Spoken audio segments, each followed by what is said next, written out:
सबसे पहले और सबसे बेसिक सवाल से शुरू करते हैं। जब हम कहते हैं बायोटेक्नोलॉजी, तो इसका असल में मतलब क्या होता है? आइए इसे ठीक से समझते हैं। सोचिए, बायोटेक्नोलॉजी कोई बहुत नई या कॉम्प्लिकेटेड चीज नहीं है।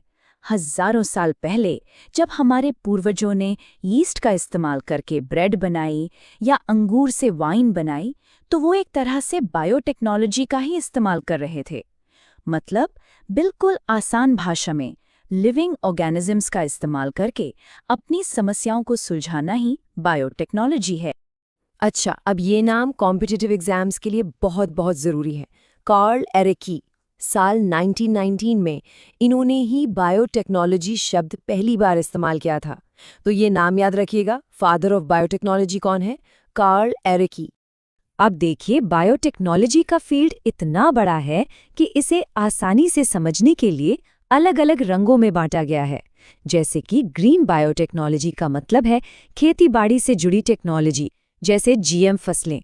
वहीं रेड बायोटेक्नोलॉजी का संबंध मेडिकल फील्ड से है, जैसे वैक्सीन्स और दवाइयाँ।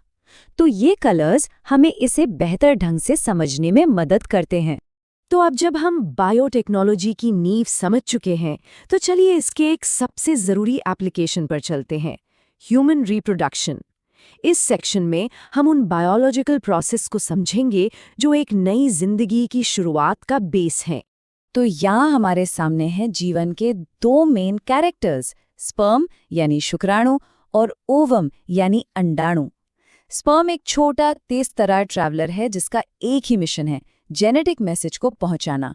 और वहीं ओवम एक बड़ी न्यूट्रिशन से भरी हुई सेल है जो नई जिंदगी को पालने पोसने के लिए तैयार बैठी है। दोनों की बनावट उनके काम को एकदम परफेक्टली दिखाती है। महिला प्रजनन प्रणाली के वैसे तो सभी हिस्से बहुत जरूरी हैं, लेकिन एग्जाम्स के लिए फैलोपियन ट्यूब के एक हिस्से पर खास ध्यान देना है, और वो है एम्पुला। एम्पुला ही वो जगह है, वो एग्जैक्ट लोकेशन है जहां स्पर्म और ओवम मिलते हैं, मतलब फर्टिलाइजेशन होता है। इस एक शब्द को याद रखना बहुत जरूरी हो सकता है।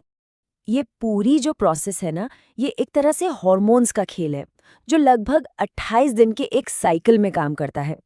एस्ट्रोजन और प्रोजेस्टेरॉन जैसे हार्मोन्स इसमें मेन रोल प्ले करते हैं। हर स्टेप में यूटेरस यानी गर्भाशय को एक संभावित प्रेगनेंसी के लिए तैयार किया जाता है। तो इन स्टेप्स का सीक्वेंस समझना बहुत ज़रूरी है।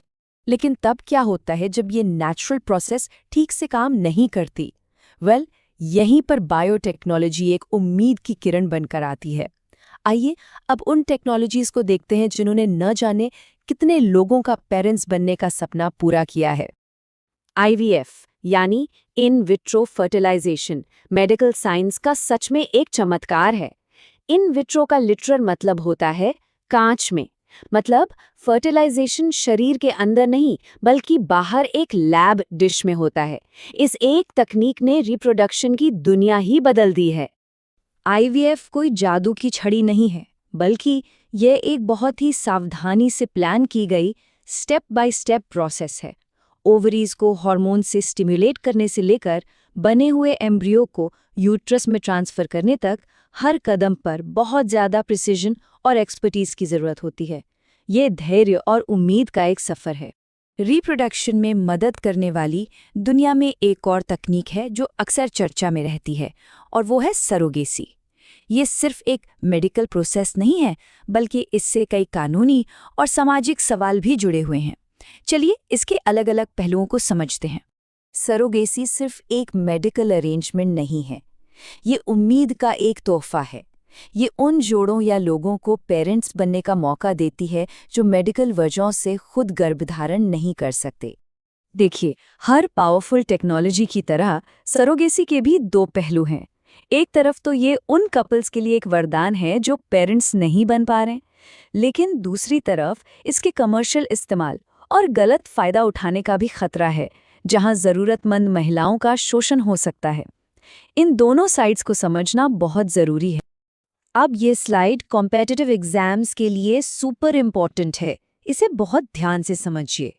भारत में सरोगसी रेगुलेशन एक्ट 2021 के तहत कमर्शियल सरोगसी यानी पैसे लेकर कोख किराए पर देना पूरी तरह से बैन है। इसका मतलब है कि कोई भी महिला पैसे के लिए सरोगेट मदर नहीं बन सकती।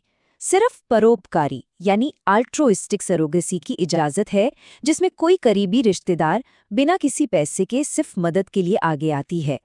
इस कानून का मेन मकसद सरोगेट मदर्स का शोषण रोकना है। तो याद रखिए, कमर्शियल बैन है, परोपकारी अलाउड है। अच्छा, अभी तक हम बात कर रहे थे रिप्रोडक्शन में मदद करने वाली टेक्नोलॉजी के, लेकिन बायोटेक्नोलॉजी हमें रिप्रोडक्शन को कंट्रोल करने यानी नियंत्रित करने के साधन भी देती है। तो चलिए अब सिक्के का दूसरा पहलू देखते हैं और गर्भ निरोध के अलग-अलग तरीकों पर बात करते हैं। गर्भ निरोधक गोलियां बेसिकली हार्मोन्स का इस्तेमाल करके ओव्यूलेशन यानी अंडा बनने की प्रोसेस को ही रोक देती हैं, जिससे प्रेगनेंसी को रोका जा सके। और जहां तक इमरजेंसी पिल्स की बात है, तो इसमें समय सबसे कीमती है। इसे असुरक्षित यौन संबंध के 72 घंटों के अंदर लेना जरूरी होता है। ये 72 घंटे की टाइम लिमिट याद रखना बहुत जरूरी है। अब जब परमानेंट गर्भ निरोध की बात आती है तो दो मेन सर्जिकल ऑप्शंस होते हैं। महिलाओं के लिए है ट्यूबेक्टोमी, जिसमें फैलोपियन ट्यूब को ब्लॉक कर दिया जाता है, और पुरुषों के लिए है वेसेक्टोमी, जिसमें स्पर्म वाली नली यानी वास डेफरेंस को काट दिया जाता है। कंफ्यूज मत होइएगा, ट्यूबेक्टोमी फीमेल्स के लिए और वेसेक्टोमी मेल्स के लिए। दोनों ही बहुत असरदार तरीके हैं। तो आज हमने जो कुछ भी डिस्कस किया वो सिर्फ साइंस के फैक्ट्स नहीं हैं, ये ऐसी टेक्नोलॉजीज हैं जो हमारे समाज, हमारे परिवार की परिभाषा और जिंदगी के बारे में हमारी समझ को जड़ से बदल रही हैं। और सबसे बड़ा सवाल ये है कि हम ये कैसे तय करें कि इन ताकतवर टेक्नोलॉजीज का इस्तेमाल हमेशा इंसानियत की भलाई के लिए हो। इस पे जरूर सोचिए।